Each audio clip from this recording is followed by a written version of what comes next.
सियासी गॉडफादर और अपने सियासी बाप लोगों के बोलने के ऊपर इस्लाम पार्टी का नाम रखा गया है, बीजेपी के बोलने के ऊपर। Mister Asif Rami,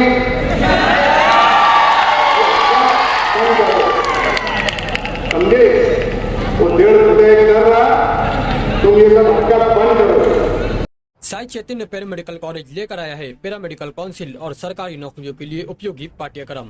EMLT, radiology technician, health sanitary inspector में एडमिशन जारी है। हमारा पता याद रखें, Sai Chaitanya paramedical college, Ruby City Scan के ऊपर, मोची कॉर्नर, कैंप रोड। मजलिस के मुफ्ती साहब के हमदर्दान नौजवानों, दोस्तों, बुजुर्गों, आज मजलिस इत्तेहादुल मुस्लिमीन का ये पहला इंतखाबी जलसा जो मुशावरत चौक से किया जा रहा है, खयाबान निसार चौक से, फतेह का जलसा वहां रहेगा इंशाअल्लाह। खयाबान निसार चौक से दिया जा रहा है। इलेक्शन अच्छाई और बुराई पर शुरू हुआ है। ये इलेक्शन जो है अच्छाई और बुराई का होने जा रहा है। शहर के अंदर माजी में आप लोगों ने देखा होगा कि किस तरीके से इस शहर को बर्बाद किया जा रहा है, बुनियादी तौर पर भी और नस्लों की बुनियाद पर। एक प्लानिंग के तहत हमारी नस्लों को बर्बाद किया जा रहा है। आज से तकरीबन 5 महीना पहले मुझ पर जो हादसा हुआ, जानलेवा हमला हुआ, तो उस हमले के जो लोग थे, पूरा शहर जानता है कि वो हमला किसने करवाया और क्यों करवाया। लेकिन इसमें एक बात निकल कर आई है कि कोई आदमी, मेरा सवाल है इस मजमे से कि कोई आदमी अगर मुसीबत में आता है या उसके ऊपर कोई मुसीबत आ पड़ती है, तो वो अपने किसी जिम्मेदार को या अपने किसी बड़े को वो इत्तला करता है और उस मुसीबत से बचने के लिए रास्ता निकालता है। मिसाल के तौर पर अगर कोई सियासी आदमी है तो वो सियासी आदमी का कोई गॉडफादर होता है। मुझ पर अगर कोई मुसीबत आई तो मैं मेरे घर के बाद अगर किसी को बोलूंगा तो मुफ्ती साहब से बात करूंगा, मुफ्ती साहब के बाद से इम्तियाज जलील साहब से बात करूंगा, इम्तियाज जलील साहब के बाद मैं असदुद्दीन अवैसी साहब से बात करूंगा, क्योंकि ये हमारे कायद है, ये हमारे लीडर है। तो जिन लोगों ने मुझ पर हमला किया, आप जानते हो उनका सियासी गॉडफादर कौन है? देवेंद्र फडणवीस। और मैं ये कोई हवाई बातें नहीं कर रहा हूं। जिस दिन मुझ पर हमला हुआ उसके दूसरे दिन सुबह 10 बजे, मैं पुलिस रिकॉर्ड की बात कर रहा हूं, पुलिस रिकॉर्ड में जो कॉल हिस्ट्री आई है, उस कॉल हिस्ट्री के अंदर सुबह 10 बजे, 7 बजे से लेकर 10 बजे तक इन्होंने देवेंद्र फडणवीस से कंटिन्यू बात की है। मैं यहां देवेंद्र फडणवीस जी का नंबर बोलना चाहता हूं, मैं कोई हवाई बात नहीं कर रहा हूं। 93 73 10 78 81, ये नंबर आप लोग ट्रू कॉलर पर देख लो, पता कर लो ये नंबर किसका है। एक ईमान वाले को मरवाने के लिए किस किस का सहारा लोगे आप? मैंने किले की मीटिंग में कहा कि गोली खाने का भी जिगर लगता है।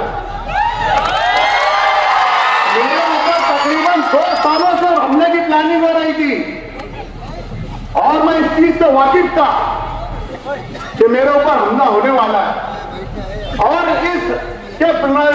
इसके बावजूद भी मैं शहर में अपनी आदत के मुताबिक और अल्लाह रब्बुल इज्जत के भरोसे अकेले ही घूमना था।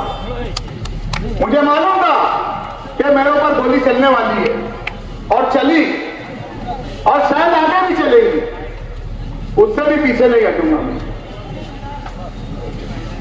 आज इन्होंने जो इस्लाम पार्टी लाए, हमारे यूसुफ इलियास साहब ने कहा कि वो एक जाहिल है, और जाहिल होने का उन्होंने सबूत दिया, उनसे क्या तवक्के रख सकते।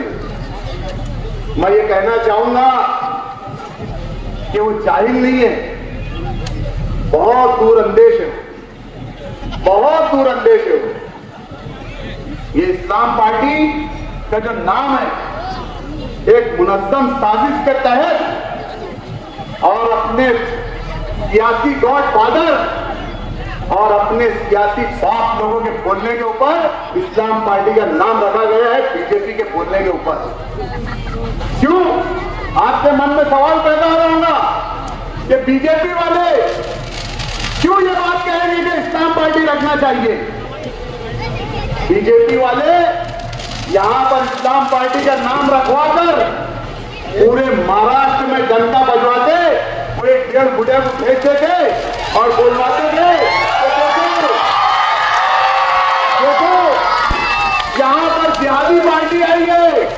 मैं बोलता था कि मालेगांव मिनी पाकिस्तान है, मैं बोलता था मालेगांव में पाकिस्तान बांग्लादेश के लोग रहने वाले हैं, वो बात साबित होगी, और इसका सियासी फायदा एक सीट छोड़कर इसका सियासी फायदा पूरे महाराष्ट्र में उठाना चाहते हैं। दोस्तों, क्या आप अपने इलेक्शन कैंपेन को एक नया मोड़ देना चाहते हैं?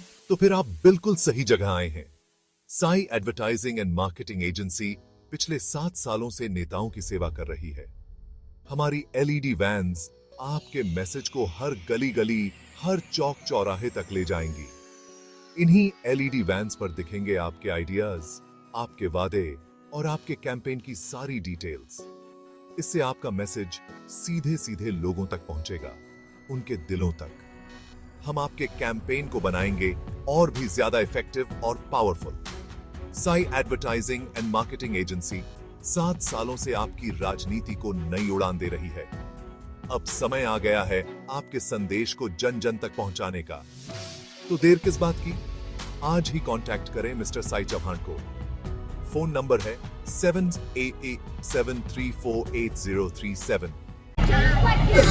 मैं हमारे उलमाओं को सलाम करता हूं, उनकी दीनी बेदारी को सलाम करता हूं, उनके जज्बे को सलाम करता हूं कि उन्होंने इस नापाक साजिश को समझा कि ये एक प्लानिंग के तहत एक बीजेपी का एजेंट, ये एजेंट बीजेपी का,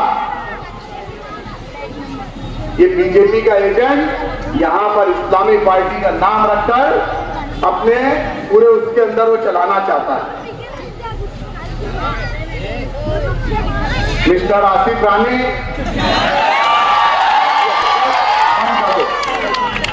समझे? वो 1.5 फुटे कर रहा, तुम ये सब हरकत बंद करो। कौम के साथ खिलवाड़ करना और सीना पीटना, मैं अभी 2 रोज पहले की और आज की और कल की तकरीर देख रहा था, तो वो रुदाई पिक्चर देखे क्या आपने? रुदाली माफ करना मुझसे ज्यादा तुमने नहीं देखे हुए, उसमें ना बाकायदा रोया जाता, तो सीना पीटने के वास्ते औरतों को बुलाया जाता, और किसी के घर में अगर मैयत होती है ना, तो वो घर वालों को रोना नहीं आता ना, तो भाड़े के किराए की औरतों को बुलाया जाता रोने के लिए।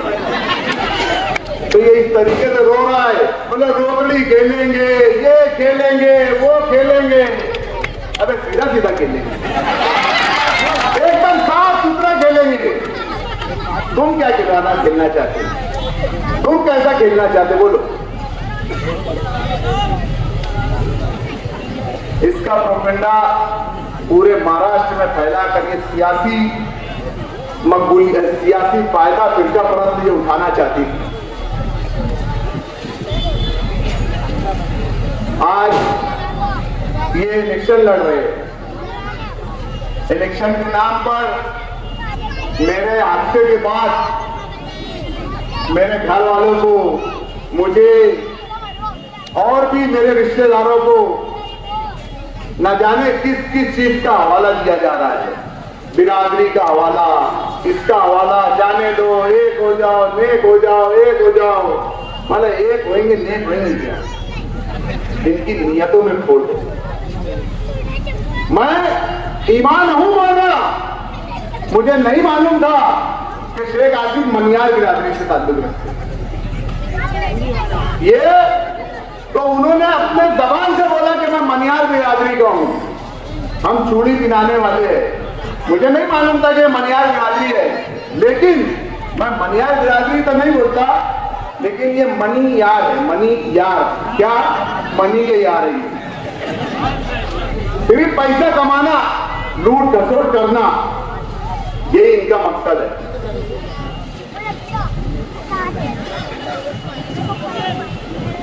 लोग बिरादरी का, इसका उसका वास्ता दे रहे हैं। हमारे लिए भी आसान रहा थी, हम उनसे मिल लेते, मामला खत्म कर लेते। जान किसको प्यारी नहीं है? जान सबको प्यारी है। लेकिन अगर हम मिलते तो हमारी आने वाली नस्लों को हम क्या जवाब देते? जिस तरीके से, जिस अंदाज से वो हमें समझा रहे हैं कि एक हो जाओ, मिल जाओ, तो भैया सब मामला खत्म कर दो, झगड़े खत्म कर दो। चाहते तो मिल सकते थे, सारे झगड़े खत्म कर सकते थे,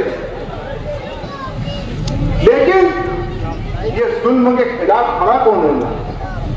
मैं अगर अपने मुफाद के लिए, मैं अपनी जान के लिए इन हरामखोरों से अगर समझौता कर लूंगा तो मेरी आने वाली नस्लों का क्या होगा? कौन इनके खिलाफ खड़ा होगा? कौन बनेगा? अरे मैं इसके लिए एक 3 गोली नहीं और 30 गोली खाने के लिए तैयार हूं,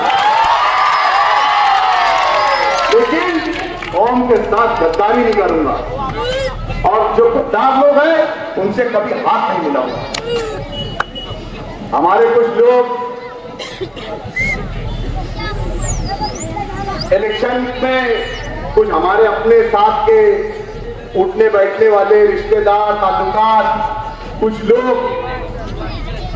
जो है उनकी बातों में आकर वो लग गए। लगो, कोई बात नहीं, लेकिन मैं तुमको यहां से एक मैसेज देना चाहता हूं। तुम अगर उनके साथ लगे हो ना तो अब्दुल मालिक ये समझेगा कि अब्दुल मालिक के हमला करने के जिम्मेदार तुम भी हो।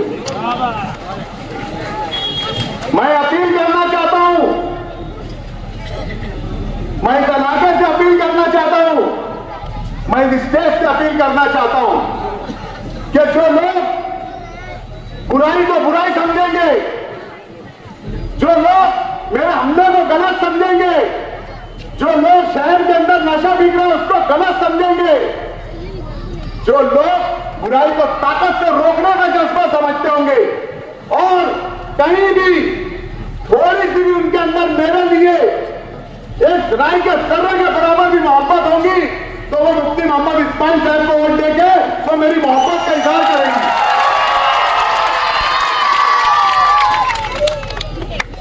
वक्त बहुत कम है और मैं अपनी बात तो बहुत मुख्तसर करता हूं। और यहां जो लोग आए, ये जो मजमा है, आप एक संजीदगी के साथ यहां से उठकर जाए और अपने अपने रिश्तेदारों को, अपने अपने घरों में तमाम लोगों को समझाए। इलेक्शन तो इंशाअल्लाह किले की मीटिंग तक तो 1.5 लाख पार से अभी बढ़ते जा रहा है। आसिफ भाई, तुम्हारे न्यूज चैनल पे देखा मैं, बहुत लंबा फर्क चल रहा मुफ्ती साहब का। जिन्होंने इलेक्शन पोल डाले है उस पर बहुत लंबे फर्क से अल्हम्दुलिल्लाह मुफ्ती साहब 70% वोट पे चल रहे हैं। यानी तो बोलते ना, आधे में असगर आधे में सारा घर। और हम तो बोलते भैया कि वर्करी कर रहे, पंडरी कर रहे। अबे भैया हम ना पंडरी कर रहे, वर्करी कर रहे, किसकी कर रहे? अबे दाढ़ी वाले की कर रहे, अबे ईमान वाले की कर रहे।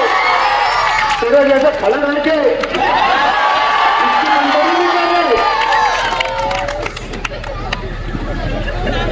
मुस्तकिल समझे हमको, में लेके आएंगे और काटने के वास्ते सेटिंग से लड़ रहे। मेरे दोस्त को बोलते कि अबे हमको वोट नहीं देगा तो मुस्तकिल को दे दे, बोले ऑप्शन है ना बोले तुम्हारे पास। तो ये चीज को समझो और इसको अपना मैसेज लेके जाओ। यहाँ से एक अहद करो कि आप लोगों को हर हाल में मुफ्ती मोहम्मद इस्माइल कासमी साहब के हाथ से पूरी ताकत से लड़ना है। इतना ही कह के मैं अपनी बात खत्म कर रहा हूँ।